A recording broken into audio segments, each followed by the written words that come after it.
Аға, не істеп жатсыз? Мынаны ма? Су шашатын, қалай шашады, қайтып шашады, бүркіп шашпай прямой шашады дейтіндерге мен мынаны қалай шашатын. О, ұзақтығы әншейін.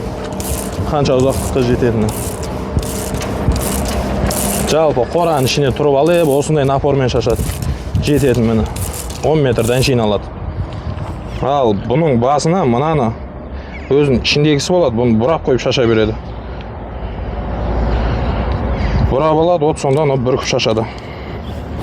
Соны бұлай қыласа, бүркіп шашу. Напормен.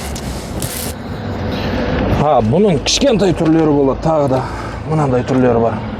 Бұл кішкентай мені үй жағдайында жақсы қолданғанға. Бұндай шланг көтермей шелекке сақ қойып шашады дейтін болсам, мынандай түрі бар міне. Үшінші түрі. Бұндай да болмайды, эконом вариант дейтін болсам міне. Бұрайды, піседі, шаша береді мен. Жеңіл түрлері. Жалпы дәрі шашатындар ғой.